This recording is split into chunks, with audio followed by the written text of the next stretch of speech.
First Contact's Price. Dr. Sarah Chen stood frozen before the massive holographic display in Mission Control, her coffee mug slipping from nerveless fingers to shatter on the floor. No one noticed. Every eye in the room was fixed on the impossible image hovering before them. A massive crystalline vessel, geometric and alien, had just materialized in high Earth orbit. "Report," she managed, her voice barely a whisper in the stunned silence. "No energy readings consistent with known propulsion systems," her assistant James reported, fingers flying across his console. "No radiation signature. It's as if it just appeared." The vessel was beautiful in its otherworldliness, a dodecahedron of what appeared to be pure crystal, each face etched with swirling patterns that pulsed with inner light. It had to be at least 2 kilometers across, yet it hung there in violation of everything humanity knew about physics and spaceflight. "We're receiving a transmission," announced Colonel Rivera from his station. "All frequencies, all languages simultaneously. They want to speak with Earth's leadership, now." Within hours, Sarah found herself in a hastily assembled conference room at the United Nations, surrounded by world leaders and military commanders. The alien message had been clear. They would reveal themselves only to those with the authority to speak for humanity as a whole. The air shimmered, and suddenly they weren't alone. 3 beings stood before them, if stood was the right word. They seemed to float slightly above the ground, their bodies composed of interconnected crystal fragments that shifted and realigned with each movement. Light pulsed through their forms in complex patterns. "We are the Luminar," the central figure announced, its voice resonating directly in their minds. "We have watched your species for centuries. We come now because we must." Sarah felt a chill run down her spine. The alien's next words confirmed her worst fears.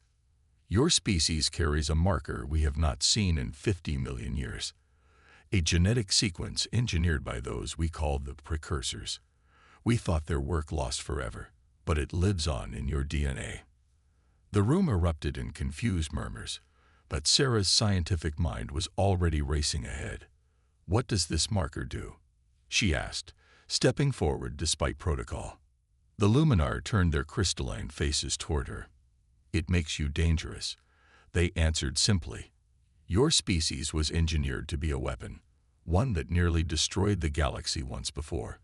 We cannot allow that to happen again." "We've never threatened anyone," Colonel Rivera protested. "We've barely left our own planet." "You do not understand," the Luminar responded. "The marker is dormant now, but it is awakening. Your technological advancement, your adaptability, your drive to explore, these are not natural traits. They are the first signs of what you were designed to become." Sarah's mind whirled with implications. Designed by whom? And to fight what? "The precursors created you to fight an enemy that devours civilizations whole. We thought that enemy long defeated, but we were wrong. They are returning." The Luminar's light patterns shifted to deep, warning reds. "But we cannot risk unleashing you. The cure may be worse than the disease. Therefore, by authority of the Galactic Council, Earth is hereby placed under quarantine." Before anyone could protest, a web of energy materialized around the planet, shimmering like gossamer in the sunlight. Humanity was trapped in its own solar system. "You cannot do this." The UN Secretary-General rose from his seat. "We are a sovereign species." "You are a weapon," the Luminar corrected. "One that should never have been allowed to develop. The quarantine will remain until we determine if you can be deactivated safely." Sarah felt ice in her veins at those words. "And if we resist?" The crystalline beings seemed to pulse with something almost like regret. "Then we will be forced to take more permanent measures. For the good of all civilizations." As the aliens vanished, Sarah looked out the window at the energy web now surrounding Earth. Humanity had dreamed of first contact for centuries, imagining all the wonders alien civilizations might share. Instead, they had received chains, and the knowledge that they themselves were something both precious and terrible. But Sarah knew her species. They wouldn't accept imprisonment, no matter how gilded the cage. And if humanity truly carried the power to fight some ancient enemy, then perhaps the real question wasn't how to break free of the quarantine, but whether they should. She pulled out her phone and dialed her lab. "Get me everything we have on anomalous genetic sequences in human DNA," she ordered. "And contact every genetics lab on the planet. We need to find this marker before the Luminar decide we're too dangerous to live." The race was on. Humanity had to understand what they truly were before their jailers decided their fate for them. And somewhere in their genes lay the answer to a mystery 50 million years in the making. The hidden gift. Dr. Sarah Chen hadn't left her laboratory at the Global Genetics Institute for 3 days. Empty coffee cups littered her desk, and holoprojections of DNA sequences floated around her like a strange digital forest. She barely noticed when Colonel Rivera entered, his uniform wrinkled from another long night at the military command center. "Please tell me you have something," he said, dropping into the chair across from her desk. "The Luminar just established another containment ring around Jupiter. We're running out of time." Sarah gestured at the hovering DNA models. "We found it. The marker they were talking about. It's beautiful and terrifying at the same time." She manipulated the hologram, zooming in on a particular sequence. "Look at this. It's like nothing we've ever seen before. The complexity, the precision. This isn't evolution. This is engineering at its finest." Rivera leaned forward. "What does it do?" "That's the incredible part." Sarah brought up another display showing brain activity patterns. "The sequence is starting to activate, just like the Luminar said. But it's not just one thing. It's a whole suite of enhancements. Increased neural plasticity, enhanced cellular regeneration, improved energy efficiency at the mitochondrial level. And something else." She paused, looking troubled. "What?" "There's a pattern in the code. A message encoded in the very structure of the DNA itself. We're still working on translating it. But from what we can tell, it's some kind of activation sequence. The precursors left instructions buried in our genes." Rivera's phone buzzed. He checked it, and his face darkened. "The Luminar are demanding access to our genetics research. They're saying it's a condition of maintaining the peaceful quarantine." "They can't have it," Sarah said immediately. "If they see how far the activation has progressed." The building shook suddenly, and alarms began blaring. Sarah rushed to the window. In the sky above, the quarantine field was pulsing with new energy patterns, and something was happening to the people below. A construction worker had frozen in place, his eyes glowing with an inner light. A young woman stopped in mid-stride, her skin taking on a subtle iridescence. All across the city, people were changing. "It's starting," Sarah whispered. "The activation sequence, something's triggering it. The quarantine field itself might be the catalyst." Rivera's phone exploded with notifications. "It's not just here. Reports are coming in from all over the world. Powers, abilities. People are doing impossible things." Sarah turned back to her computer, fingers flying over the keyboard. "The message in the DNA. I think I can finish the translation now. The patterns make more sense." Her voice trailed off as the text appeared on her screen. "To our children," she read aloud. "If you are reading this, then the enemy approaches once more. We created you to be our legacy, our answer to a threat that nearly destroyed all life in the galaxy. Your powers are not a curse, but a gift. You were designed to adapt, to evolve, to become whatever you need to be to survive. The Luminar fear you because they do not understand. They believe power must be controlled, contained, regulated. But some threats cannot be stopped by rules and restrictions. Sometimes survival requires something more. The Luminar are going to panic when they see this," Rivera said grimly. "Mass genetic activation across the whole species. They'll think we're preparing to attack." As if in response to his words, the quarantine field flared brighter, and new alien ships began appearing in orbit. But Sarah was still reading, her face growing pale. "There's more," she said. "The enemy the precursors created us to fight. They're called the Devourers. They don't just destroy civilizations, they consume them, absorb their knowledge, their technology, their very essence. The Luminar thought they were defeated, but they were just dormant, waiting. And now what? Sarah looked up, her eyes reflecting the glow of the quarantine field. Now they're coming back. The precursors knew. They created us as a failsafe, a species that could adapt and evolve faster than the Devourers could consume. We're not just a weapon. We're an immune system for the entire galaxy. Another tremor shook the building as more people began manifesting abilities. Some were floating off the ground. Others seemed to be phasing through solid matter. And still others were demonstrating powers that defied description. We need to contact the Luminar, Sarah said, gathering her research. Make them understand. The quarantine isn't just trapping us. It's trapping the galaxy's only hope for survival. Rivera looked out at the chaos in the streets, at the people discovering powers they never knew they had. And if they won't listen? Sarah's expression hardened. Then we'll have to show them why the precursors chose humanity for this gift. One way or another, we need to prepare. The Devourers are coming, and we're the only ones evolved to stop them. Above them, the quarantine field crackled with energy, a cage meant to contain humanity's potential. But as more and more people awakened to their hidden abilities, it was becoming clear that some forces couldn't be contained. The real question was whether humanity could master their new powers before either the Luminar's fear or the Devourer's hunger brought everything crashing down. Evolution's edge. The Global Emergency Council chamber was barely controlled chaos. Representatives from every nation sat around the massive circular table, many attending via hologram, due to the travel restrictions imposed by the quarantine. Above them, live feeds showed scenes from around the world. People flying through cities, healing injuries with a touch, manipulating energy in ways that defied physics. Dr. Sarah Chen stood before them, her presentation floating in the air beside her. The abilities are manifesting in patterns, she explained. They seem to be adapting to each person's circumstances and needs. More importantly, they're evolving. What starts as a simple power often develops into something more complex and useful. And the Luminar? Asked the Chinese representative. What is their response to all this?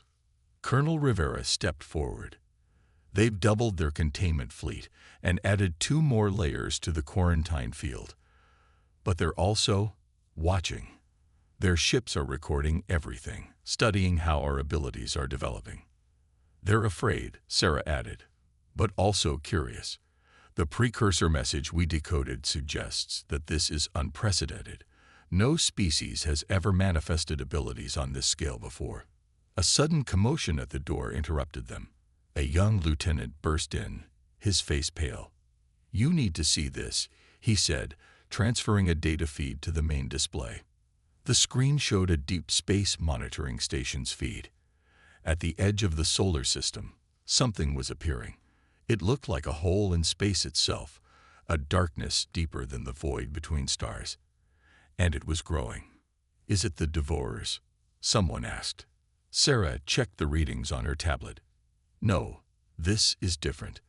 The energy signature." She looked up, her eyes wide. "It's a precursor signal. The same type of energy pattern we found encoded in our DNA."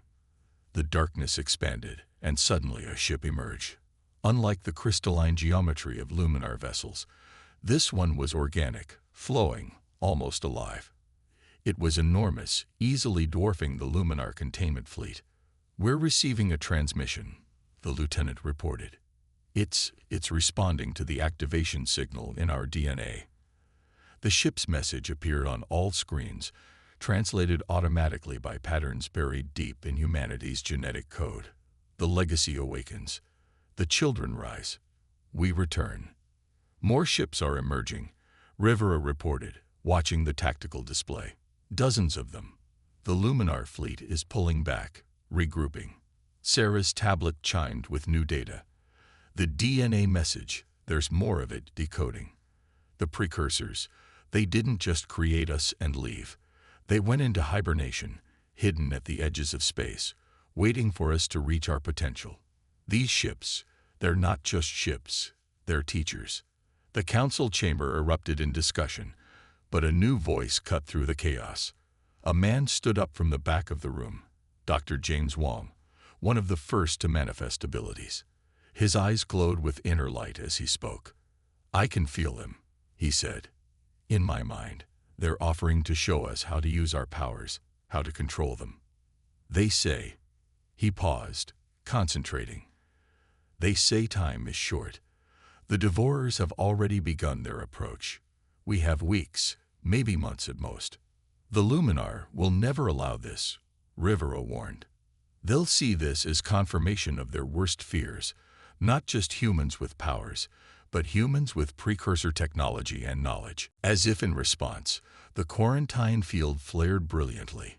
New energy patterns cascaded through it, attempting to cut off the connection between humanity and the precursor ships. But something unexpected happened. All across Earth, powered humans began to glow. The quarantine field fluctuated, its energy redirected and reformed by countless minds working in unconscious harmony. A hole appeared in the containment, then another and another. "We're breaking through," Sarah whispered, watching the readings. "Not by fighting the field, but by becoming part of it, understanding it. The powers aren't just random abilities. They're tools for comprehending and manipulating the fundamental forces of the universe." The largest precursor ship moved closer, positioning itself between Earth and the Luminar fleet. Its surface rippled, and an image appeared in the sky above every major city on Earth. A map of the galaxy, with a spreading darkness approaching from its edges. "The devourers come," the ship communicated. "You are ready now. Ready to learn, to grow, to become what you were always meant to be. The question is not whether you will fight. The question is whether the Luminar will stand with you or stand aside." Sarah looked at the assembled council members. "We need to make a decision. The precursors are offering to teach us, to help us master these abilities. But accepting their help means fully embracing what we're becoming, something new, something that's never existed before." "And if the Luminar attack?" someone asked. Rivera smiled grimly. "Then they'll learn why the precursors chose humanity. We adapt. We evolve. We survive. And now, we're not alone." Outside, the precursor ships took up positions around Earth, their organic forms a stark contrast to the geometric patterns of the Luminar fleet. The quarantine field continued to fluctuate as more humans learned to interact with it, turning their prison into a training ground. The next move would be the Luminars, and their choice would determine whether humanity faced the coming darkness with allies, or whether they would have to save the galaxy in spite of those who feared them. Crucible of Stars. The precursor training facility on Mars buzzed with activity. In what had once been a barren crater, a massive organic structure now pulsed with life, its walls shifting and reconfiguring to create new training environments. Dr. Sarah Chen watched from an observation platform as hundreds of powered humans learned to master their abilities under the guidance of the ancient teachers. "Their progress is remarkable," the precursor avatar beside her commented. It had taken the form of a shifting pattern of light and shadow, roughly humanoid but clearly alien. "In 2 weeks, they've achieved what we expected would take months." Below them, James Wong led a group through a complex exercise, their bodies glowing as they manipulated the fundamental forces of reality. Some were learning to fold space, others to accelerate their own evolution in response to challenges. Each person's powers were unique, yet all worked together in a strange harmony. "The Luminar fleet is moving again," Colonel Rivera reported, joining them on the platform. "They've pulled back to the outer solar system, but they're still watching, still waiting." The precursor avatar's form rippled with what might have been concern. "They fear what they do not understand." The Luminar achieved their dominance through order, through control. The idea of directed chaos, of guided evolution, it threatens everything they believe. Sarah's tablet chimed with a priority alert. The deep space arrays just picked up something. The darkness at the edge of the galaxy. It's spreading faster. The Avatar's form darkened. The Devourers sense the awakening. They know their ancient enemies have returned. They will come for Earth first, trying to consume your potential before you fully master it. How much time do we have? Days, perhaps a week. Less than we hoped. Rivera cursed softly. We're not ready. The powers are incredible, but coordinating them, using them effectively in combat. Perhaps, a new voice interrupted. You should ask for help from those who have fought wars among the stars for millennia. They turned to find a Luminar representative hovering nearby. Not one of the crystalline giants from their ships, but a smaller form, more adapted for interaction with humans. Its facets pulsed with complex patterns of light. Ambassador, Sarah said carefully, we weren't informed you were coming. I came unofficially, the Luminar replied. To observe, to understand. We have watched your training through our quarantine field. Your powers, they are not what we feared. Oh, Rivera's tone was skeptical. We feared weapons of mass destruction, powers meant only to destroy. Instead, we see adaptation, evolution, growth. Your abilities seem designed not to destroy civilizations, but to protect them, to help them survive and thrive. The precursor avatar shifted closer. The Luminar were young when we faced the Devourers last time. They do not remember the true horror of what comes.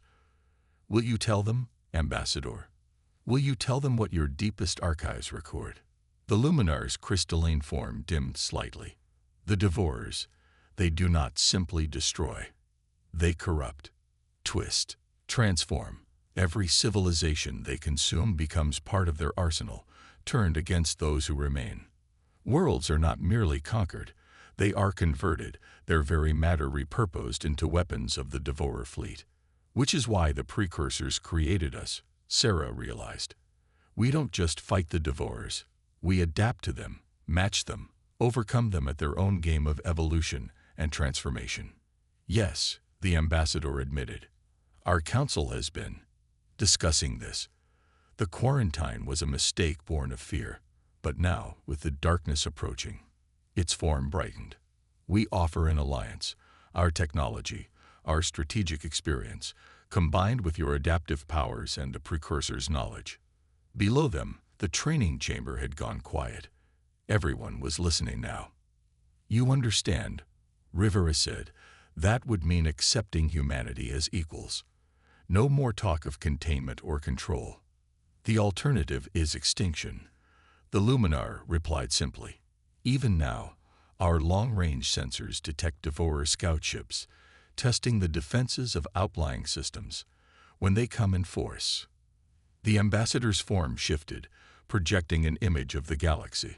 Dark tendrils were creeping inward from the edges, like rot spreading through healthy tissue.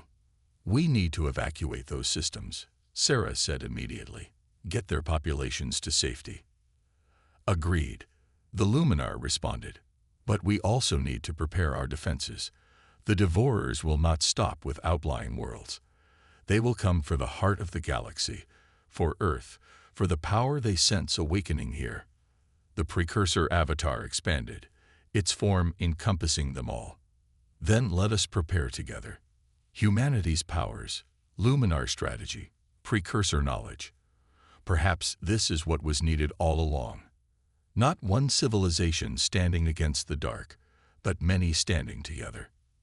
Rivera looked out over the training facility, where humans were already gathering, eager to learn what the Luminar could teach them about space combat and fleet tactics.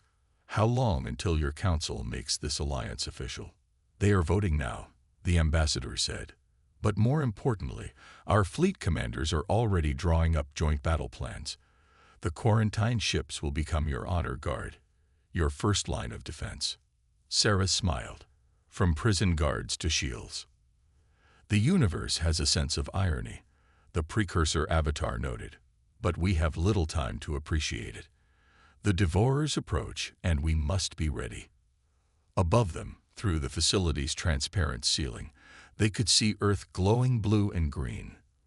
Around it, Luminar ships were taking up new positions, their crystalline forms catching the sunlight like faceted jewels. Beyond them, the organic shapes of precursor vessels moved in complex patterns, preparing defense grids and early warning systems. Humanity had gone from quarantined prisoners to the galaxy's best hope for survival in less than a month.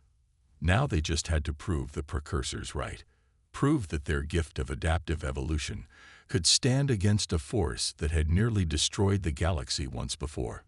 Back to work, Sarah called out to the gathered trainees. "We've got a galaxy to save." The training resumed with renewed intensity, humans working alongside Luminar instructors, while precursor knowledge flowed into eager minds. The time for fear and distrust was over. The real enemy was coming, and they would face it together. Aegis Ascending. The void between stars rippled like disturbed water. Where once there was empty space, a tear in reality formed, a wound in the fabric of space-time that leaked absolute darkness. The Devourer fleet had arrived. From her position on the bridge of the precursor flagship Genesis, Dr. Sarah Chen watched the tactical displays with a mixture of awe and horror.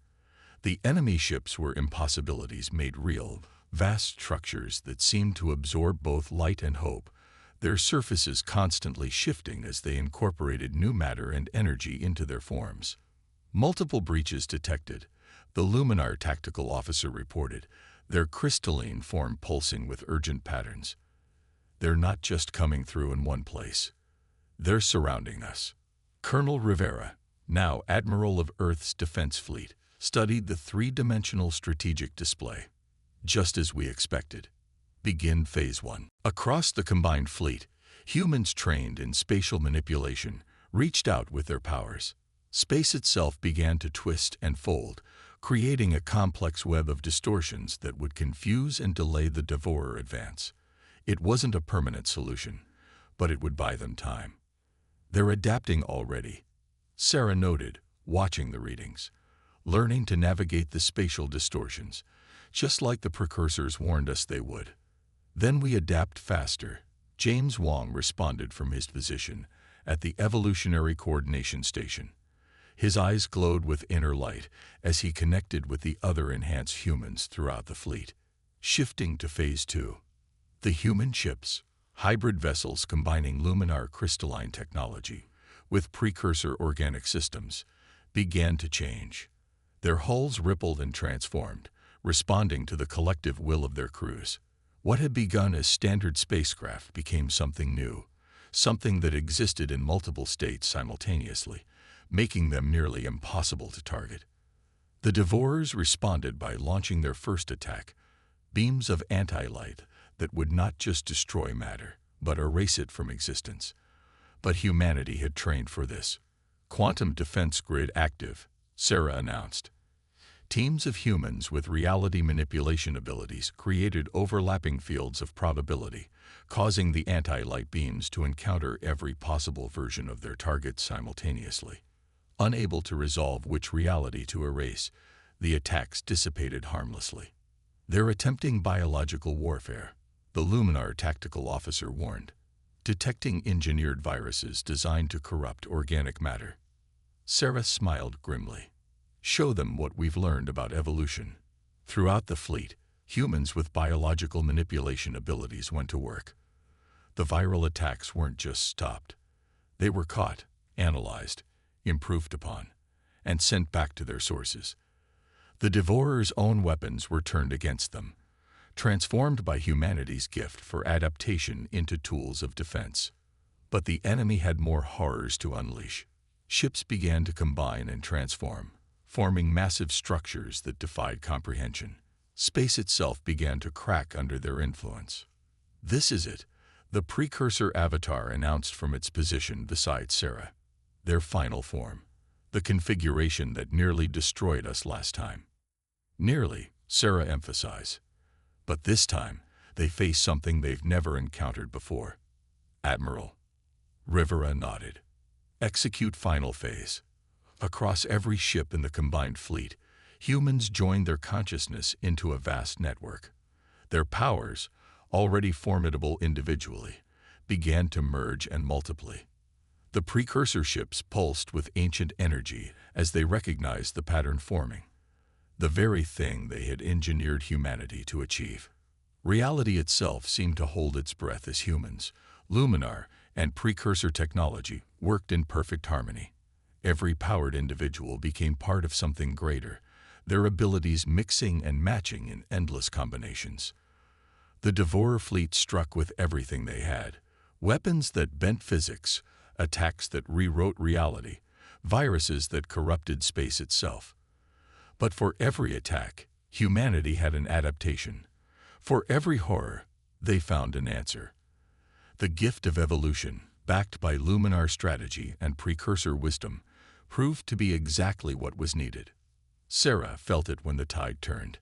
The Devourers, for all their power to consume and corrupt, couldn't match the speed of human adaptation. Every attack they launched taught humanity how to defend against it. Every weapon they deployed gave humans new insights into how to fight back. "They're retreating," the Luminar tactical officer announced with something like awe in their crystalline tone.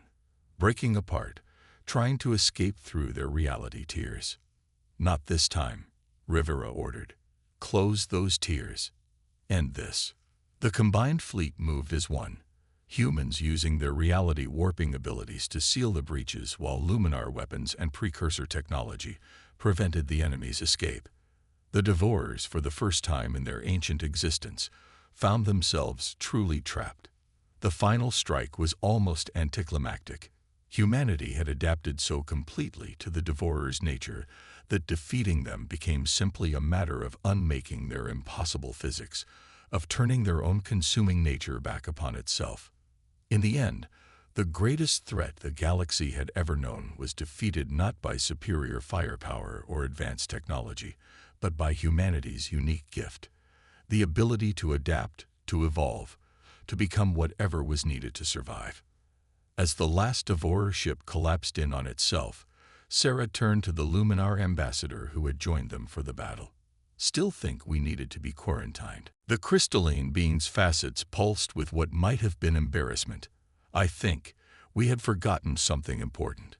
The galaxy doesn't need guardians who maintain the status quo. It needs protectors who can change with every challenge, who can turn endings into new beginnings." The precursor avatar expanded, its form brightening. "That is why we created you. Not to be weapons, but to be shepherds of change. To ensure life always has the chance to adapt and grow." Rivera looked out at the battlefield, where reality was already beginning to heal itself. "So what now? What's humanity's role in this new galaxy?" "Now," Sarah said, watching as humans and Luminar worked together to stabilize the damaged sectors of space, "we do what we were made for. We help life flourish. We protect. We teach others to adapt and grow. We become the Aegis that shields the galaxy not through force or fear, but through eternal evolution and change." The Genesis turned toward home, leading the fleet back to Earth. But it wasn't the same Earth they had left, just as they weren't the same humans who had once been quarantined out of fear.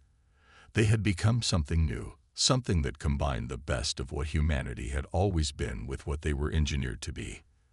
They had become the guardians the precursors had dreamed of, the protectors the galaxy needed, and the proof that sometimes the most powerful force in the universe isn't the ability to destroy or consume, but the ability to adapt, to change, and to grow. The age of quarantine was over. The age of humanity, as the galaxy's Aegis, had begun.